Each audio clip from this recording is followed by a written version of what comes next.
Dans les gradins, à toutes les aventures des sélections nationales, ils chantent d'une seule voix. Une symphonie que des intérêts personnels tentent de briser. C'est une guerre de succession aux multiples ramifications qui secoue le Conseil national des supporters du Bénin. Une crise naissante et des postures qui se radicalisent. Le CNS est en train d'être déstructuré et ça donne lieu à des violences. On dit, j'ai fait une promesse. Est-ce que nous sommes déjà en 2026 et je suis présenté? J'ai le droit de me présenter ou de ne pas me présenter. Mais alors, que se passe-t-il réellement au CNSB? On rembobine. Le Conseil national des supporters du Bénin est issu de la volonté des pouvoirs publics d'unifier les associations et fêtières de supporters en un seul bloc. Le CNSB est alors porté sur les fonds baptismaux en 2016 sur la base d'un protocole d'accord entre la FEBAS et l'UNAS, les deux grandes fêtières existantes qui ont par ailleurs maintenu chacune toute leur autonomie. Un bureau consensuel de 15 membres est mis en place et présidé par Léopold Wankou, dont le dernier mandat consensuel arrive à échéance en juillet 2026. Mais problème, il dit qu'on l'a défié et que d'ailleurs, s'il a dit qu'il va partir, est-ce qu'il a écrit, est-ce qu'il a signé quelque part? Les autres se sont levés, ont dit non.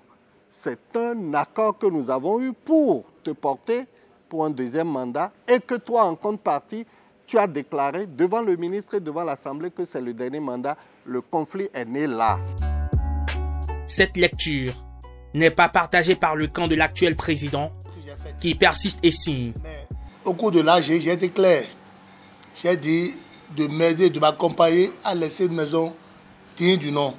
Je ne peux pas laisser une maison après tant d'années, bâtir quelque chose après tant d'années, qui est en train de prendre de l'envol, qui va voler en éclats.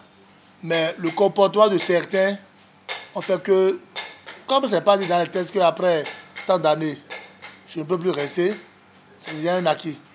À l'heure actuelle, le protocole d'accord qui consacre le CNSB est mis à l'index. Il y a lieu de revoir les tests, tranche le préfet du littoral qui s'est saisi du dossier. Il a initié une rencontre avec les divers acteurs et selon le compte rendu de la séance, Alain Oronla a indiqué des directives, notamment la mise en place d'un comité de 5 membres qui aura pour mission la relecture des statuts du CNSB, l'enregistrement officiel et rapide des tests et l'organisation d'une assemblée générale élective. L'implication du préfet sonne peut-être le glas d'une crise qui aurait pu priver les athlètes béninois de soutien, de l'avis des experts du droit. Une seule solution se présente aux acteurs en conflit. La part de sortie, appliquer les tests qui seront toilettés, suivre rigoureusement la procédure initiée par le préfet là, toiletter les tests, sortir les coquilles qu'il y a pour que demain ça ne devienne un problème de tribunal. Sinon, en AG élective et sortir le bureau statutaire. Les factions rivales vont-elles pousser le bouchon plus loin?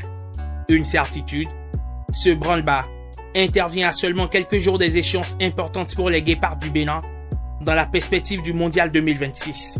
Selon les dernières informations, le président de la Fédération béninoise de football, Mathurin de Chacus, a entrepris une médiation pour concilier les parties en conflit. Le dénouement de la crise semble donc sur les bons rails.